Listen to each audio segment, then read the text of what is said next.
كلما رزقوا منها من ثمرة رزقا قالوا هذا الذي رزقنا من قبل وأتوا به متشابها ولهم فيها أزواج مطهرة وهم فيها خالدون۔ یہ جنت سے متعلق کہ اللہ تبارک و تعالیٰ فرماتے ہیں کہ دیکھو میرے بہن بھائیو، میرے عزیزو، میرے بچوں بچیوں، دنیا آئیڈیل ہوم نہیں، دنیا آئیڈیل لائف نہیں، یہ پیپر ہو رہا ہے سب کا، کسی نہ کسی شکل میں ہم سب اللہ کو امتحان دے رہے ہیں، اور پھر ایک دن یہ پیپر چھن جائے گا۔ جیسے امتحان دیتے ہیں تو 3 گھنٹے کا ٹائم ہوتا ہے، تو جو ہی وہ ٹن ہوتا ہے تو پیپر چھین لیا جاتا ہے۔ ہماری ٹن ہے موت، موت کے ساتھ ہی ہم سے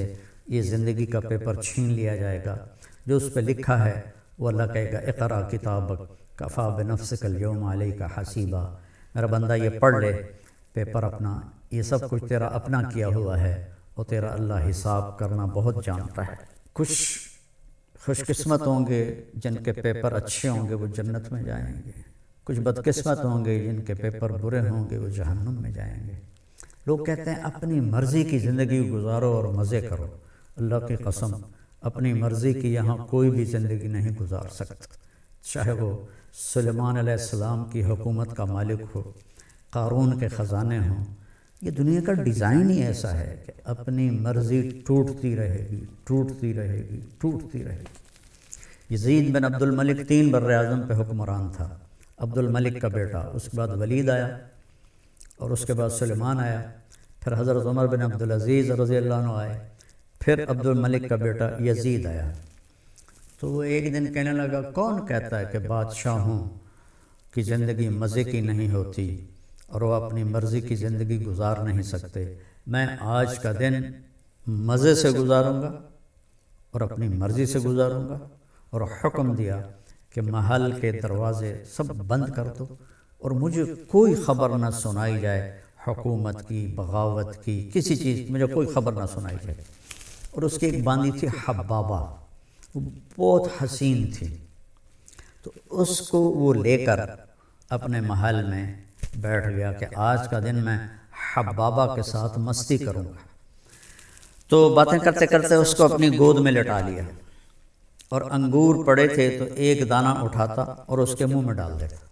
اس کو کھا لیتی، پھر دوسرا دانہ اٹھاتا اس کے منہ میں ڈال دیتا، اس طرح کی ایک مزے کی شکل بنی۔ پھر ایک دانہ اٹھا کر اس کے منہ میں ڈالا تو اس کے حلق کے اندر جا کے پھنس گیا، تو اس کا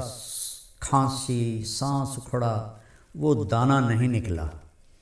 اور یہاں تک کہ وہ اس کے سامنے تڑپ تڑپ کے مر گئی۔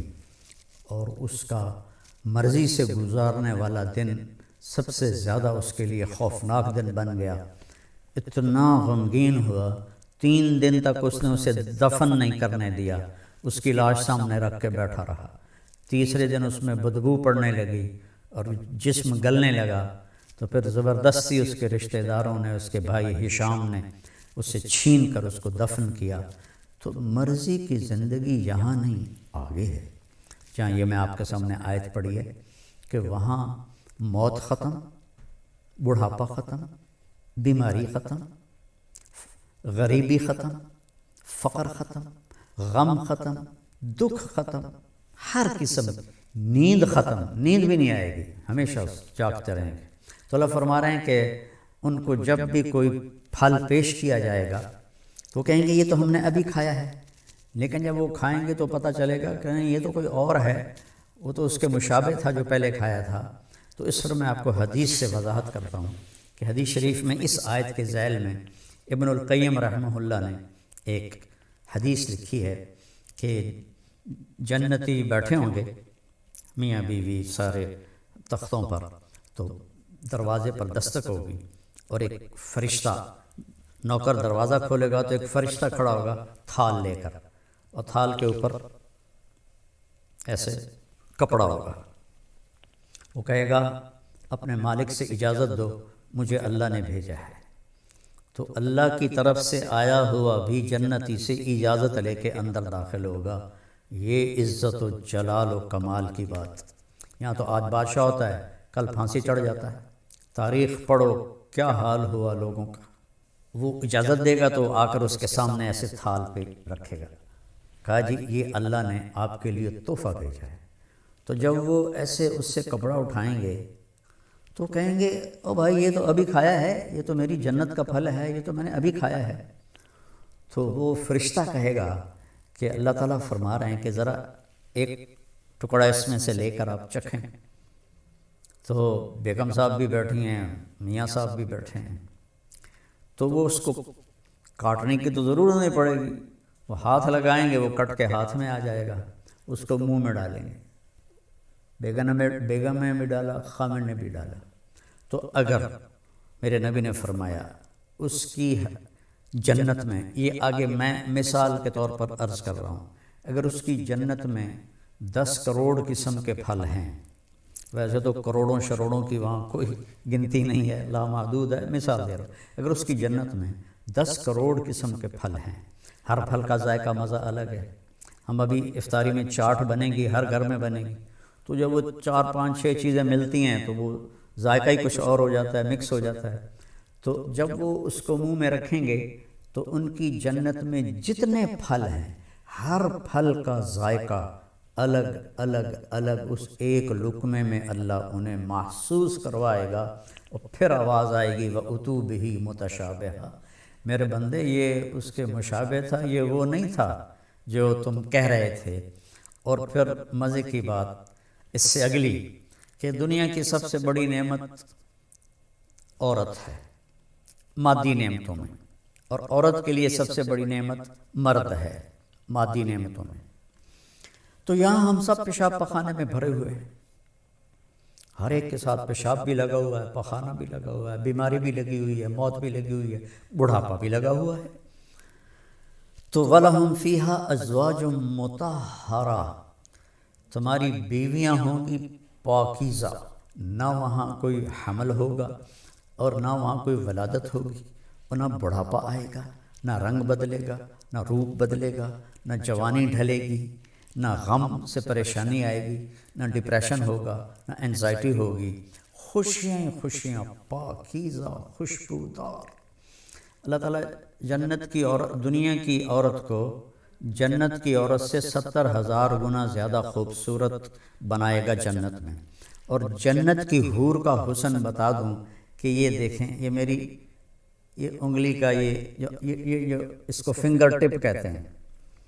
فنگر ٹپ، اور عربی میں اس کو بنان کہتے ہیں، اردو میں پورا کہتے ہیں، کہ جنت کی حور کا یہ پورا اس طرح سورج کو دکھا دیا جائے، جیسے لائٹ میرے سامنے ہے، اس طرح دکھا دیا جائے تو سورج اس کی انگلی کے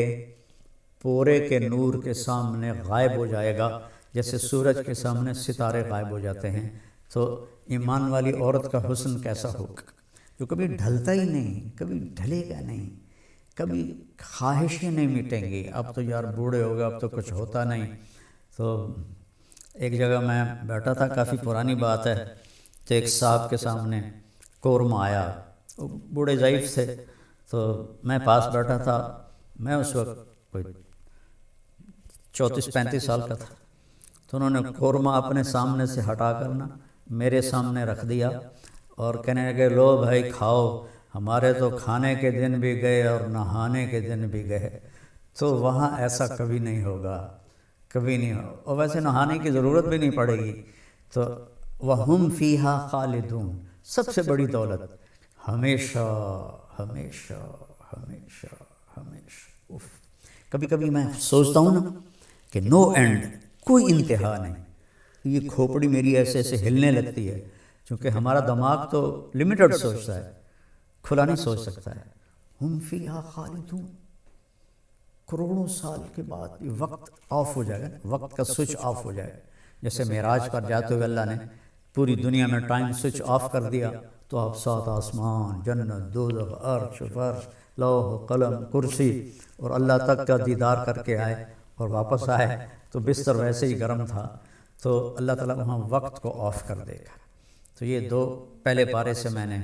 آیات چنی تھیں آپ کی خدمت میں پیش کرنے کے لیے۔ میرے نبی نے فرمایا کہ اطلبوا الجنت جہدکم، جنت کمانے کے لیے پوری جان لگا دے، وَاہْرَبُوا مِنَ النَّارِ جَہْدَکُمْ، اور جہنم سے بچنے کے لیے پوری جان لگا دے. دنیا کے لیے نہیں کہا کہ پوری جان لگا دے، کہ جنت کے لیے کہا پوری جان لگا دے. اللہ تعالیٰ نے جب دنیا کے لیے فرمایا تو کہا فانتشروا فی الارض، جاؤ زمین میں جاؤ میرا رزق تلاش کرو. نماز کے لیے فرمایا فسعوا الی ذکر اللہ، نماز کے لیے تیزی سے آؤ، تیزی سے آؤ، بھاگ کے آؤ نماز کے لیے. جنت کے لیے فرمایا سارعوا الی مغفرۃ من ربکم وجنہ عرضها السماوات والارض، کہ جنت کے حاصل کرنے کے لیے اور میری بخشش حاصل کرنے کے لیے ایک دوسرے سے مقابلہ کرو، اور مقابلے کی دوڑ لگاؤ. جیسے کہ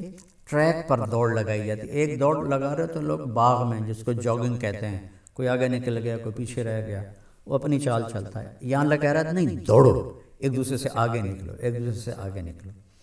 اور پھر جب اللہ نے کہا میری طرف آؤ تو سب سے طاقتور